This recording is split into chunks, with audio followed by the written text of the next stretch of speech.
تین۔ آج کا میرا عنوان ہے فقہ حنفی کی مشہور کتاب در مختار، جس کو امام علاء الدین الحصکفی نے مرتب کیا۔ ان صاحب کا انتقال 1088 ہجری میں ہوا، یعنی آج سے تقریباً 350 سال پہلے ہے۔ وہ احسن نانوتوی صاحب کا ہے، جو 1406 ہجری میں سعید کمپنی نے شائع کیا تھا۔ فرماتے ہیں کہ میں نے اس کتاب کو اس وقت لکھی جب نبی اکرم صلی اللہ علیہ وسلم نے مجھے اجازت دی۔ فرماتے ہیں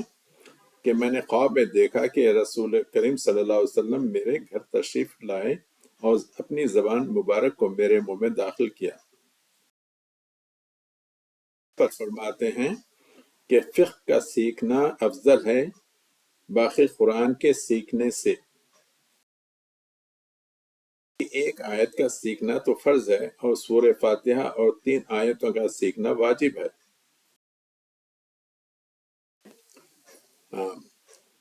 فقہ کی تعلیم فرض کفایہ ہے اور قرآن کی تعلیم سنت ہے، اور فرض افضل ہے سنت سے۔ 8 پر ہے کہ کسی نے خواب میں امام صاحب کے شاگرد محمد شیبانی کو دیکھا اور ان سے پوچھا کہ امام صاحب کہاں پہ ہیں، تو ان صاحب نے بتایا کہ امام ابو حنیفہ جنت کے سب سے اعلیٰ مقام ان میں بھی اوپر ہیں، سب سے اوپر ہیں۔ 8 پر ہیں کہ امام صاحب عشاء کے وضو سے 40 سال تک فجر کی نماز پڑھی ہے کہ امام صاحب ایک رکعت میں پوری قرآن پڑھا کرتے تھے، 8 بار قرآن ختم کیا کرتے تھے۔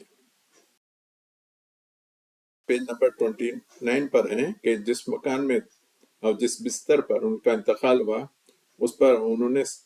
1000 بار قرآن کو ختم کیا۔ 29 پر ہے کہ امام صاحب نے خواب میں اللہ تعالیٰ کی 99 ٹائمز دیدار کیا، اور جب 100 دفعہ 100 ٹائمز جب دیکھیں، یعنی جب موقع ملا تو انہوں نے اللہ تعالیٰ سے پوچھا کہ قیامت کے روز عذاب سے کس طرح نجات پائے گی، تو اللہ تعالیٰ نے ان کو ایک دعا بھی سکھا دی۔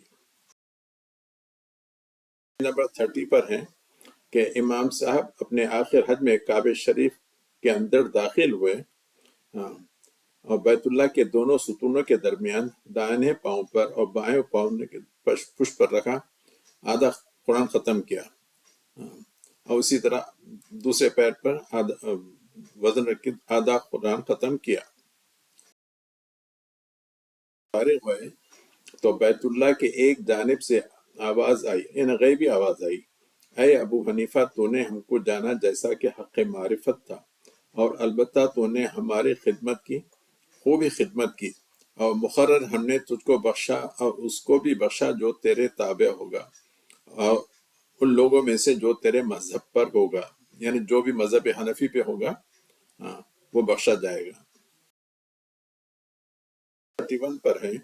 کہ نبی اکرم صلی اللہ علیہ وسلم نے فرمایا کہ آدم نے میرے سبب سے فخر کیا اور میں فخر کرتا ہوں ایک مرد کے سبب سے جو میری امت میں ہے، اس کا نام نعمان ہے، اس کی کنیت ابو حنیفہ ہے اور میری امت کا چراغ ہے۔ ماشاء اللہ۔ تو 80 ہجری میں ہوئی، اور رسول اکرم صلی اللہ علیہ وسلم نے 70 سال پہلے ہی بتا دیا کہ ان کی امت میں ایک شخص پیدا ہوگا جس کا نام بھی بتا دیا اور اس کی کنیت بھی بتا دی۔ ماشاء اللہ۔ رسول اکرم صلی اللہ علیہ وسلم سے منسوب کرنا رسول اکرم صلی اللہ علیہ وسلم پر جھوٹ گھڑنے سے بڑھ کر نہیں ہے۔ لعنت اللہ علی الکاذبین۔ صفحہ نمبر 31 پر ہے، اگر حضرت موسیٰ اور حضرت عیسیٰ کی امت میں ابو حنیفہ کے مانند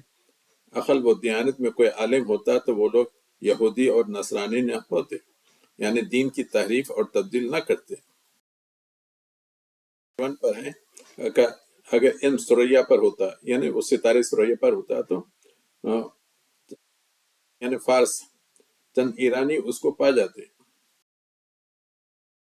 32 پر ہے کہ ابو حنیفہ نے دیکھا کہ وہ رسول اکرم کے خبر مبارک کو کھود رہے ہیں، تو انہوں نے کسی سے اس کی تعبیر پوچھی تو انہوں نے کہا کہ یہ شخص جس نے بھی یہ خواب دیکھا ہے وہ احادیث کو نشر اور مشہور کرے گا کہ قیامت کے قریب جب حضرت عیسیٰ آئیں گے وہ اجتہاد کریں گے اور ان کا اجتہاد ابو حنیفہ کے اجتہاد کے موافق رہے گا 3 پر ہیں کہ جس طرح قرآن رسول اعظم کا ایک معجزہ ہے اسی طرح ابو حنیفہ کے آنے کے تعلق سے رسول اعظم نے جو پیشین گوئی کی وہ بھی ایک بہت بڑا معجزہ ہے اس پر ہیں کہ جو شخص بھی ابو حنیفہ کے قول کو رد کرے اس پر ریت کے ذرات کے برابر لعنت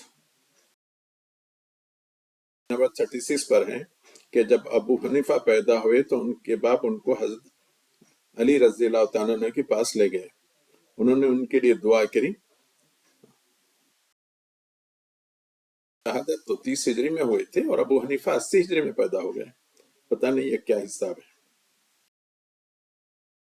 کچھ ہے جس کو دلچسپی ہو پڑھ لیں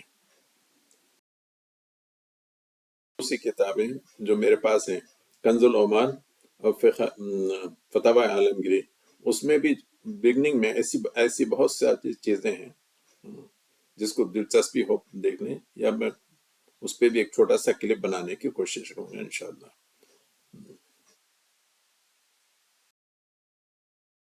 تو آپ نے غور کی ہوں گے جو اس میں ہے کہ سورہ فاتحہ اور 3 آیت پڑھ لو قرآن کی مگر فقہ کو دیکھ لو اچھا فقہ کا مطالعہ آپ کی تہجد کے نماز سے بھی افضل ہے ہاں اس میں ہے بہت سی چیزیں ہیں جس کو دلچسپی ہو دیکھنا ہے اللہ تعالیٰ ہمارے لیے ہماری ہدایت کے لیے صرف قرآن سیرت اور احادیث ہیں اس سے بڑھ کے ہم مسلمانوں کو کسی چیز کی ضرورت ہی نہیں